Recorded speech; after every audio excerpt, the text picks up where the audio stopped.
Off the Hook, airing on offthehooksports.com. Your home for real news, real opinions, and what really matters about Tennessee athletics. The Off the Hook podcast at offthehooksports.com or Facebook, YouTube, Twitter, or wherever you go for your favorite podcasts. Apple Podcasts, Spotify, Stitcher, Google Play, TuneIn, iHeart. Like, share, follow, subscribe. Off the Hook with Dave Hooker starts now. Well, there might be some SEC coaches that could use some craft treats in the coming weeks as it's about to get amped up a little bit, quite a bit, as a matter of fact.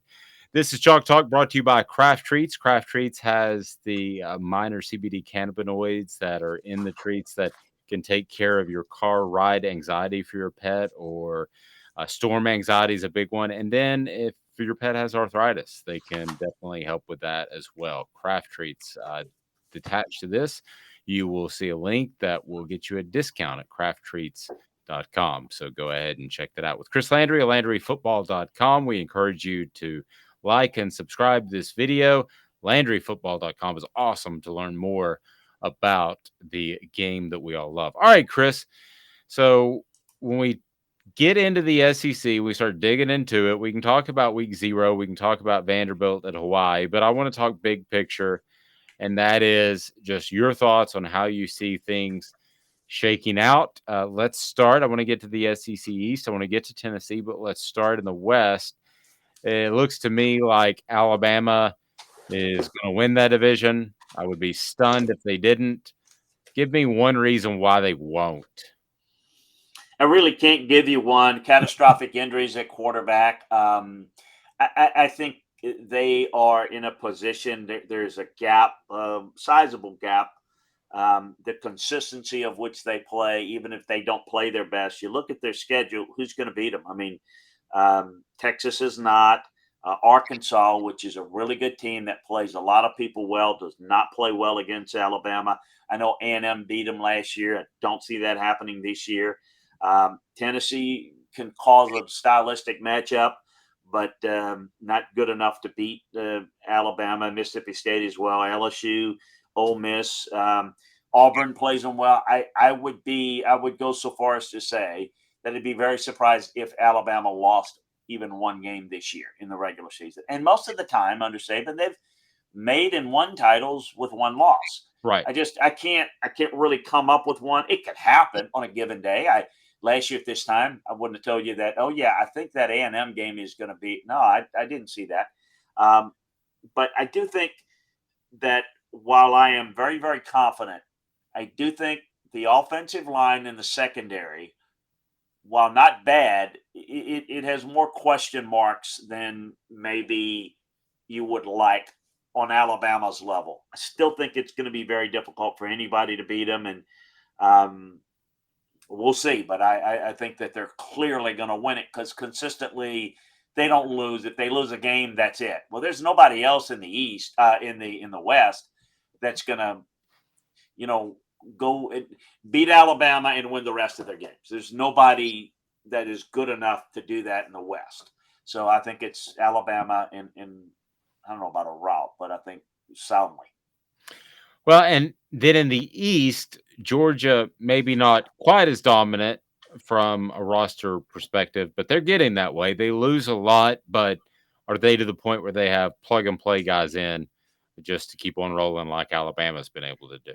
Yeah, I think so. I think they're the Alabama of the East. They're really, really good. They reload. They're consistent. People talk about, well, they just won the title last year. It looked up. Yeah, they win the East, and they do that consistently. You go back over time. You got to remember, this is a short stretch here, but recently, they're just really, really on a high level good. I don't see anybody beating them. I think Oregon is intriguing. I don't think that there's anybody. I don't think Tennessee or Florida at Kentucky may challenge them in different ways. But I don't know that they lose a game. But let's just say they lose one game. They're not going to lose 2 or 3. There's nobody in the East good enough to just beat Georgia and win the rest of their games. They're in the same situation that Alabama is in the West. I know I got all the respect for Kentucky. Kentucky does a phenomenal job. There's a huge talent gap between Kentucky and Tennessee, and it shows up when they play.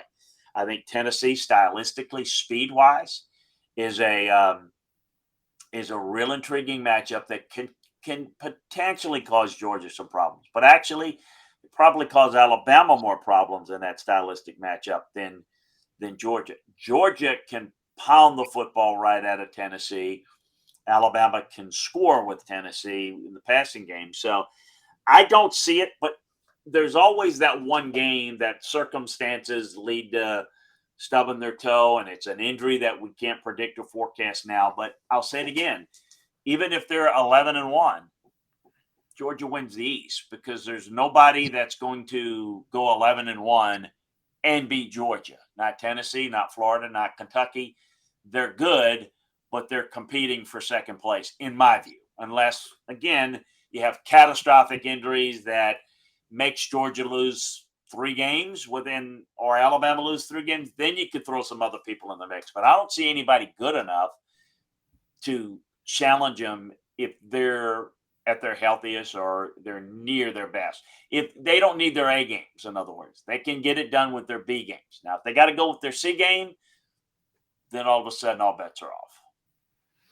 Yeah, I wonder too. I'm just trying to come up with a scenario that makes the East a little bit more unpredictable. I have covered a team that had a quarterback controversy. I've seen that take a team from a championship level to barely a 500 level. So I guess that would be the one thing that maybe I would point to because I'm not huge on Stetson Bennett, never have been.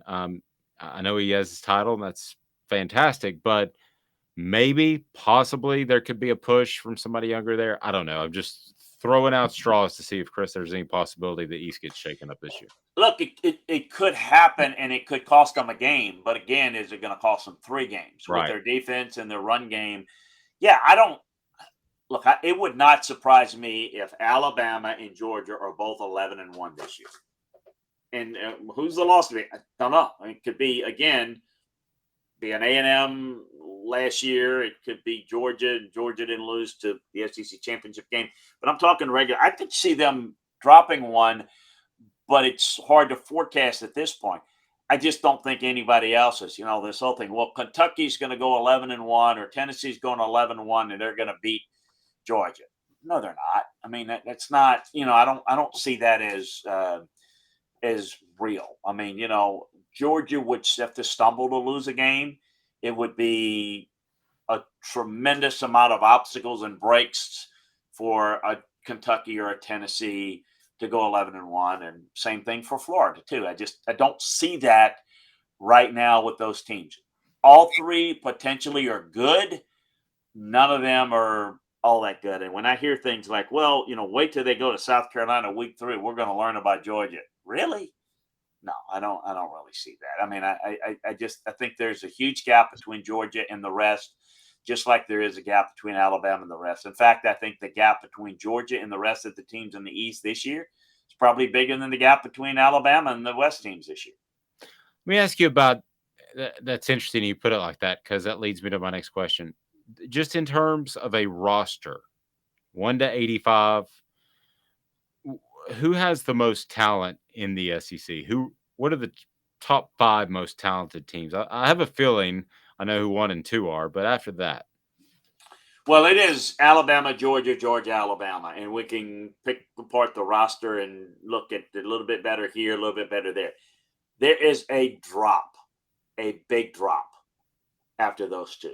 So again, there is no top 5. There is a top 2.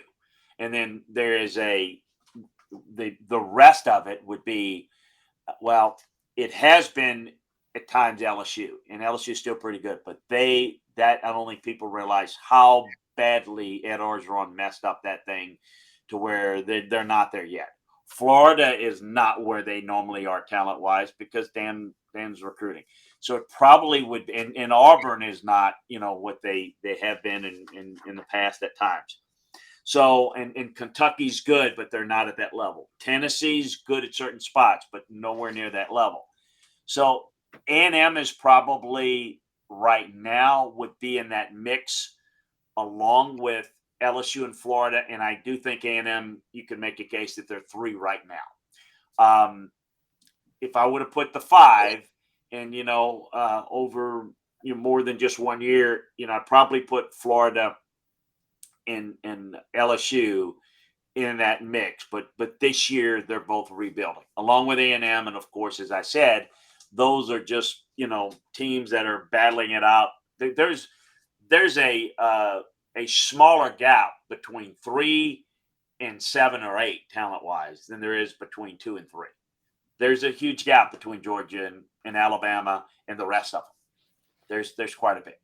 Well, do you think Jimbo Fisher, given the fact that there's money at Texas A&M, given the fact that there's in-state talent, do you think he can close that gap completely, or do you think that basically A&M's just waiting for Nick Saban to retire? No, I think they are closing it. I think last year's recruiting class is an indicator, but how many of those guys are going to compete this year? But still, they're on the roster. They're still not at the same level where Georgia and Alabama is, because while they've recruited well, what they did last year, they're going to have to do for like 5 years in a row, because that's what Alabama and Georgia does. And I'm not saying they have to have the number 1 class, but folks, if you're going to beat Alabama and Georgia, because those teams are well coached too. If you're going to beat Alabama and Georgia, you're going to have to recruit at the same level. So if you're Florida, if you're Tennessee, if you're LSU, if you're in Brian Kelly, and you better recruit top 5. Well, A&M looks like they are doing that. Can Brian Kelly do that? If he can, they can compete with him. If he can't, they won't. Tennessee, recruiting is good. That's fine. It's getting better.